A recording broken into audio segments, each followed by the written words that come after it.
ನಮಸ್ಕಾರ ಪ್ರಿಯ ವೀಕ್ಷಕರೇ, ಬೆಂಗಳೂರಿನ ಮೆಜೆಸ್ಟಿಕ್ನ ಅಭಿನೇತ್ರಿ ಥಿಯೇಟರ್ ಮುಂದೆಗಡೆ ಪ್ರತಿದಿನ ಹಸ್ತವ್ರಿಗೆ ಊಟವನ್ನು ಕೊಡ್ತಾ ಇದ್ದಾರೆ. ಯಾರು ಕೊಡ್ತಿದ್ದಾರೆ, ಎಲ್ಲಿ ಕೊಡ್ತಾ ಇದ್ದಾರೆ ನೋಡೋಣ ಬನ್ನಿ. ಅನ್ನದಾನವ ತೊರೆಯದಿರು, ನಾನು ನನ್ನದು ಎನ್ನದಿರು.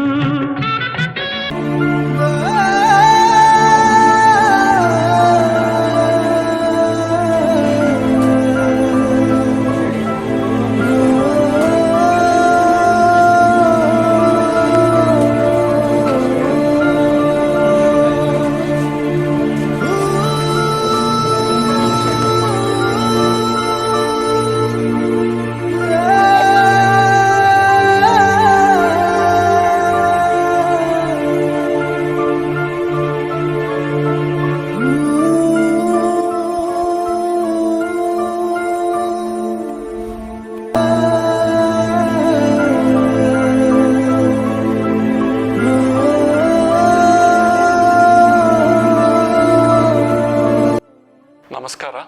ನಮ್ದು ಇಲ್ಲಿ ಪೂಜ್ ಸಿಂಧಿ ಪಂಚಾಯತ್ ಅಂತ ಇದ್ದೀವಿ ನಾವು. ಇಲ್ಲಿ ಕೆಂಪೇಗೌಡ ರೋಡ್ 2ನೇ ಕ್ರಾಸ್ ಅಲ್ಲಿ. ಇದು ಒಂದು 70 ವರ್ಷ ಆಗಿದೆ ಈ ದೇವಸ್ಥಾನ ಕಟ್ಸಿ. ಇದು ಏನಾಗಿದೆ ಅಂದ್ರೆ, ನಮ್ ದೊಡ್ಡವರು ಸಿಂಧಿಂದ ಬಂದ್ರು. ಇದು 75 ವರ್ಷದ ಹಿಂದೆ, 77 ವರ್ಷದ ಹಿಂದೆ ಪಾರ್ಟಿಷನ್ ಆಗಿರುವಾಗ ನಮ್ದು ಸಿಂಧ್ ಅಂತ ಇವತ್ತು ಪಾಕಿಸ್ತಾನದಲ್ಲಿ ಹೋಗಿದೆ. ಅದು ಅವಾಗ ಭಾರತದಲ್ಲಿ ಇತ್ತು, ಅಖಂಡ ಭಾರತದಲ್ಲಿ. ಈಗ ಅದು ಪಾಕಿಸ್ತಾನ್ಗೆ ಹೋಯ್ತು. ಅಲ್ಲಿಂದ ನಮ್ಮನ್ನ ಅವರು ಬಿಟ್ಟು ಹೋಗಿ, ನೀವು ಹಿಂದೂಗಳು ಬಿಟ್ಟು ಹೋಗಿ ಅಂತ ಕಳ್ಸಿಕೊಟ್ರು. ಸೊ ನಮ್ಮವ್ರು ಇಲ್ಲಿ, ನಮ್ಮ ತಂದೆ ತಾಯಿ ತಾತ ಅವರೆಲ್ಲ ಬಂದಿಲ್ಲಿ ಬಾಂಬೆಗೆ ಬಂದು ಆ ರೆಫ್ಯೂಜಿ ಕ್ಯಾಂಪ್ ಅಲ್ಲಿ ಇದ್ದು, ಆಮೇಲೆ ಒಬ್ರೊಬ್ರು ಈ ಕಡೆ ಆ ಕಡೆ ಎಲ್ಲರೂ ಹೋದ್ರು. ಸೊ ಎಲ್ಲ ಬಿಟ್ಟು ಬಂದ್ವಿ ನಾವು, ಏನ್ ತಂದಿಲ್ಲ. ಹೌದು ಹೌದು ಹೌದು. ಇದೆಲ್ಲ ಬಿಟ್ಟು ಬಂದ್ಮೇಲೆ ಇಲ್ಲಿ ಬಂದು ನಮ್ಮವ್ರಿಗೆ ತುಂಬಾ ತೊಂದರೆ ಆಯ್ತು. ಊಟಕ್ಕೆ ಇರ್ಲಿಲ್ಲ, ನೀರ್ ಇರ್ಲಿಲ್ಲ, ಇರಕ್ಕೆ ಜಾಗ ಇರ್ಲಿಲ್ಲ. ಇದೆಲ್ಲ ನೋಡ್ಬಿಟ್ಟು ನಮ್ಮವರು ಇಲ್ಲಿ ಬೆಳೆದಿದ್ರು, ಬೆಂಗಳೂರಿಗೆ ಬಂದ್ಬಿಟ್ಟು ಬೆಳೆದಿದ್ರು. ಅವಾಗ ನಮಗೂ ಬಂತು, ನಾವು ಏನಾದ್ರು ಒಂದು ಸಹಾಯ ಮಾಡಬೇಕು. ನಮ್ಮಂತವ್ರು ಎಷ್ಟೋ ಜನ ಬಂದಿರ್ತಾರೆ, ಊರಿಂದ ಬಂದಿರ್ತಾರೆ, ಊಟ ಇಲ್ಲ, ತಿಂಡಿ ಇಲ್ಲ, ನೀರಿಲ್ಲ. ಇದೆಲ್ಲ ನೋಡಿ ಒಂದು 5 ವರ್ಷದ ಹಿಂದೆ ಇಲ್ಲಿ ದೇವಸ್ಥಾನದಲ್ಲಿ ಏನಾದ್ರು ಮಾಡೋಣ. ಇದು ದೇವಸ್ಥಾನ ಕೆಂಪೇಗೌಡ ರೋಡ್ 2ನೇ ಕ್ರಾಸ್ ಅಲ್ಲಿ ಇದೆ. ಹೌದು, ಪೋತೀಸ್ ಆಪೋಸಿಟ್ ಇದೆ. ಹೌದು ಹೌದು ಹೌದು. ಅನ್ನದಾನ 1:30 2 ಗಂಟೆವರೆಗೂ ನಡೀತದೆ. ಒಂದು 250-300 ಜನ ಬಂದು ಊಟ ಮಾಡ್ಕೊಂಡು ಹೋಗ್ತಾರೆ. ಡೈಲಿ ಇರುತ್ತೆ. ನಾವು ಪ್ರಸಾದ ಹೇಳ್ತಿದೀವಿ, ಬಟ್ ಹೊಟ್ಟೆ ತುಂಬ ಊಟ ಕೊಡ್ತೀವಿ ನಾವು. ಹೌದು.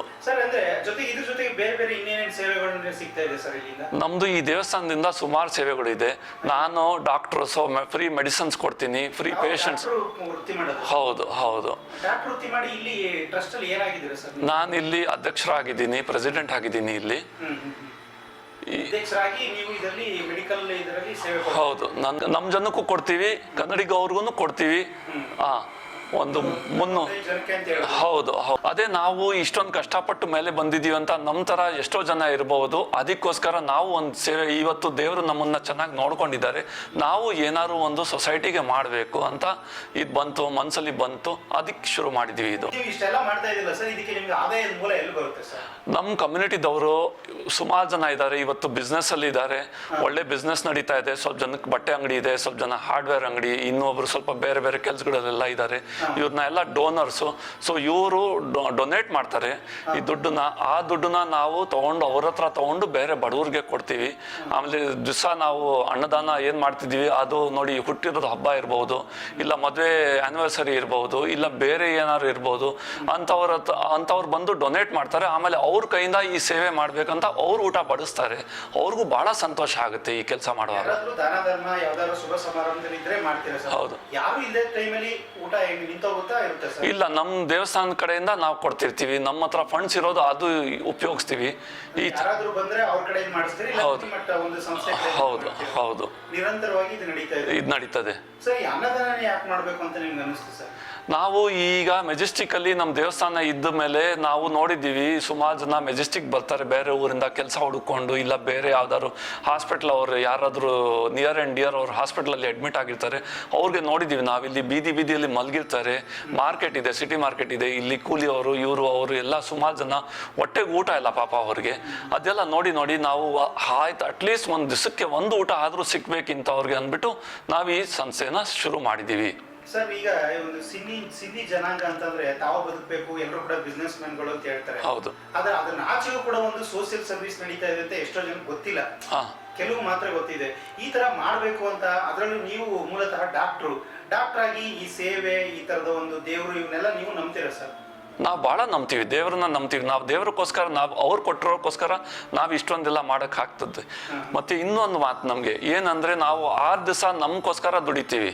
6 ದಿವಸ, ಒಂದು ವಾರದಲ್ಲಿ 6 ದಿವಸ ನಮಗೋಸ್ಕರ ಮಾಡ್ತೀವಿ. ಏನು ನಮ್ಮ ಫ್ಯಾಮ್ಲಿ ಇರಲಿ, ಬೇರೆ ಯಾವ್ದಾರು ಇರಲಿ, ಒಂದು ದಿವಸ ನಾವು ಏನಾದ್ರು ನಮ್ಮ ಸೊಸೈಟಿಗೆ ವಾಪಸ್ ಕೊಡಬೇಕಂತ ಈ ಉದ್ದೇಶದಿಂದ. ಉದ್ದೇಶ ಏನಂದರೆ, ಇದು ನಾವು ಏನು ಮಾಡ್ತಾ ಇಲ್ಲ, ಮಾಡ್ತಾ ಇರೋದು ಭಗವಂತ. ಅದಕ್ಕೆ ಅವ್ರ ಹೆಸರಲ್ಲಿ ಈ ಪ್ರಸಾದ ತಿನ್ನಿ, ನೀವು ಪ್ರಸಾದದಿಂದ ಹೊಟ್ಟೆ ತುಂಬಿಸ್ಬಿಟ್ಟು ಹೋಗಿ, ನೀವು ಚೆನ್ನಾಗಿರ್ಲಿ. ಅಂದ್ರೆ ದೇವರು ಕೊಟ್ಟಂತ. ಹೌದು ಹೌದು ಹೌದು ಹೌದು. ನಾವು ಇದೆಲ್ಲ ನಮ್ಮ ಕಣ್ಣಿಂದ ನೋಡಿದ್ದೀವಿ. ನಮ್ಮ ತಂದೆ ತಾಯಿ ಎಷ್ಟು ಕಷ್ಟಪಟ್ಟಿದ್ದಾರೆ, ಏನೇನು ಆಗಿದೆ, ಇಷ್ಟೊಂದು ಓದಿದ್ದೀವಿ. ಇಷ್ಟೊಂದು ಓದಿದ ಮೇಲೆ ನಾವು ಏನಾದ್ರು ಮಾಡಿಲ್ಲ ಅಂದರೆ ಏನು ಪ್ರಯೋಜನ? ಇಷ್ಟೊಂದು ಓದಿದ ಮೇಲೆ ನಾವು ಎಲ್ಲರಿಗೂ ಒಂದೇ ಥರ ನೋಡ್ಕೊಳ್ಬೇಕು. ಅದೇ ನಮ್ಮ ಉದ್ದೇಶ ಇರೋದು, ಎಲ್ಲರೂ ಚೆನ್ನಾಗಿರ್ಬೇಕು. ಬರೀ ನಾನೇ ಬದುಕಬೇಕು, ಲಿವ್ ಆ್ಯಂಡ್ ಲೆಟ್ ಲಿವ್ ಅಂತ. ನಾವು ಅವರು ನಮ್ಮ ಹತ್ರ ವಾಪಸ್ ಬಂದು ಚೆನ್ನಾಗಿದ್ದಾರೆ ಅಂದ ತಕ್ಷಣ ನಮಗೆ ಸಾಕು, ಅಷ್ಟೇ, ಇನ್ನೇನು ಬೇಡ ನಮಗೆ. ಅವ್ರು ಚೆನ್ನಾಗಿದ್ರೆ ಸಾಕು. ನಾನು ಏನಂದೆ, ದೇವರು ನಮ್ಮನ್ನ ಚೆನ್ನಾಗಿ ನೋಡ್ಕೊಂಡಿದ್ದಾರೆ, ನಾವು ಬೇರೆಯವರು ಇದೇ ಮಾತು ಅವ್ರ ಬಾಯಿಂದ ಬರಲಿ ಅಂತ ಅಷ್ಟೇ ಮಾಡ್ತಿರೋದು. ಈ ತರದ ಒಂದು ಕೆಲಸ ಮಾಡ್ತಿರೋ ನೀವಿದು ತುಂಬಾ ಇನ್ಸ್ಪೈರ್. ಸಮಾಜಕ್ಕೆ ಏನು ಹೇಳಕ್ಕೆ ಇಷ್ಟಪಡ್ತೀರಾ ಸರ್? ಸಮಾಜಕ್ಕೆ ಇದು ಒಂದೇ ಮಾತು ಹೇಳ್ತೀವಿ, ನೀವು ಏನಾದರೂ ಒಂದು ಮಾಡಿ, ಬೇರೆಯವರು ನಮ್ಗಿಂತ ಕೆಳಗಡೆ ಇರೋರನ್ನ ಮೇಲೆ ತೊಗೊಂಡು ಬನ್ನಿ. ನಮ್ಮ ಥರ ಇರಲಿ ಅವರು. ಯಾವತ್ತೂ ಯಾರಿಗಾದ್ರೂ ಕೆಳಗಡೆ ಅಂತ ಮನುಷ್ಯನೇ, ಏನಾದ್ರು ಇರಲಿ, ಮರ್ಯಾದೆ ಕೊಡಿ ಅವ್ರಿಗೆ. ಹೌದು. ಅಂದ್ರೆ ಎಲ್ಲರನ್ನೂ ಕೂಡ ನಿಮ್ಮ ಅಕ್ಕಪಕ್ಕದಲ್ಲಿರುವಂತವ್ರನ್ನ ನೀವು ಕೂಡ ಸಮಾನವಾಗಿ ತಗೊಬನ್ನಿ ಅನ್ನೋದು ನಿಮ್ಮ ಉದ್ದೇಶ. ಹೌದು. Okay sir. ಯಾರಾದ್ರೂ ಕೂಡ ದಾನ ಧರ್ಮ ಮಾಡ್ತೀವಿ ಅಂತಂದ್ರೆ, ಈ ವಿಡಿಯೋ ನೋಡಿದಂಥವ್ರು ಯಾರಾದ್ರೂ ನಿಮ್ಮ ಒಂದು ಸಮಾಜಕ್ಕೆ ಬಂದು ದಾನ ಧರ್ಮ ಮಾಡ್ಬೋದಾ ಸರ್? ಖಂಡಿತ ಮಾಡ್ಬೋದು. ಇಲ್ಲಿ ನಮ್ಮ ಆಫೀಸ್ ಇದೆ, ಯಾರಾದರೂ ಇದ್ದೇ ಇರ್ತಾರೆ, ಆಫೀಸ್ ಮ್ಯಾನೇಜರ್ ಇರ್ತಾರೆ, ನಾವು ಯಾರಾದರೂ ಟ್ರಸ್ಟೀಸ್ ಇದ್ದೇ ಇರ್ತೀವಿ. ಈ ಥರ ಬಂದು ಅವ್ರಿಗೆ ಏನು ಮನ್ಸಿಗೆ ಬರುತ್ತೆ, ಅವ್ರ ಬರ್ತ್ಡೇ ಇರಲಿ, ವೆಡ್ಡಿಂಗ್ ಆ್ಯನಿವರ್ಸರಿ ಇರಲಿ, ಏನಾದ್ರು ಡೆತ್ ಆ್ಯನಿವರ್ಸರಿ ಇರಲಿ, ಈಗ ಸುಮಾರು ದೇವಸ್ಥಾನದಲ್ಲಿ ಇದೆಲ್ಲ ನಡೀತಿದೆ. ಹೌದು, ವರ್ಷಕ್ಕೆ ಏನಾದ್ರು ಕೊಟ್ಬಿಡ್ತಾರೆ. ಆ ಥರ ಬಂದು ನಮ್ಮ ಹತ್ರ ಮಾಡಿಸ್ಬೋದು. ಮತ್ತು ಅವ್ರ ಕೈಯಿಂದಾನೇ ಈ ಸೇವೆನೂ ಮಾಡ್ಬೋದು. ಹೌದು ಹೌದು. ಸರ್, ಊಟ ಕೊಡುವಾಗ ನಿಮ್ಮವರು ಓಂ ನಮ್ ಶಿವಾಯ, ಓಂ ನಮ್ ಶಿವಾಯ ಅಂತ ಹೇಳಿಸಿದ್ರು. ಇದ್ರ ಉದ್ದೇಶ ಏನು ಸರ್? ಇದ್ರದ್ದು ಉದ್ದೇಶ ಏನಂದ್ರೆ, ಇದು ನಾವು ಏನು ಮಾಡ್ತಾ ಇಲ್ಲ, ಮಾಡ್ತಾ ಇರೋದು ಭಗವಂತ. ಅದಕ್ಕೆ ಅವ್ರ ಹೆಸರಲ್ಲಿ ಈ ಪ್ರಸಾದ ತಿನ್ನಿ, ನೀವು ಪ್ರಸಾದದಿಂದ ಹೊಟ್ಟೆ ತುಂಬಿಸ್ಬಿಟ್ಟು ಹೋಗಿ, ನೀವು ಚೆನ್ನಾಗಿರ್ಲಿ. ಅಂದ್ರೆ ದೇವರು ಕೊಟ್ಟಂತ. ಹೌದು ಹೌದು ಹೌದು ಹೌದು. ಯಾವಾಗಲೂ ಕೂಡ ಇದನ್ನ ಹೇಳಿಸ್ತಾ ಇರ್ತೀರಾ ಸರ್? ಹೌದು. ನಾವು ಇದೆಲ್ಲ ನಮ್ಮ ಕಣ್ಣಿಂದ ನೋಡಿದ್ದೀವಿ. ನಮ್ಮ ತಂದೆ ತಾಯಿ ಎಷ್ಟು ಕಷ್ಟಪಟ್ಟಿದ್ದಾರೆ, ಏನೇನು ಆಗಿದೆ, ಇಷ್ಟೊಂದು ಓದಿದ್ದೀವಿ. ಇಷ್ಟೊಂದು ಓದಿದ ಮೇಲೆ ನಾವು ಏನಾದ್ರು ಮಾಡಿಲ್ಲ ಅಂದರೆ ಏನು ಪ್ರಯೋಜನ? ಇಷ್ಟೊಂದು ಓದಿದ ಮೇಲೆ ನಾವು ಎಲ್ಲರಿಗೂ ಒಂದೇ ಥರ ನೋಡ್ಕೊಳ್ಬೇಕು. ಅದೇ ನಮ್ಮ ಉದ್ದೇಶ ಇರೋದು, ಎಲ್ಲರೂ ಚೆನ್ನಾಗಿರ್ಬೇಕು. ಬರೀ ನಾನೇ ಬದುಕಬೇಕು, ಲಿವ್ ಆ್ಯಂಡ್ ಲೆಟ್ ಲಿವ್ ಅಂತ. ಅದೇ ನಮ್ಮ ಉದ್ದೇಶ. ಟಾಕ್ಸ್ ವಿತ್ ಯು ಲೈಕ್ ಮಾಡಿ, ಶೇರ್ ಮಾಡಿ, ಸಬ್ಸ್ಕ್ರೈಬ್ ಮಾಡಿ. Thank you.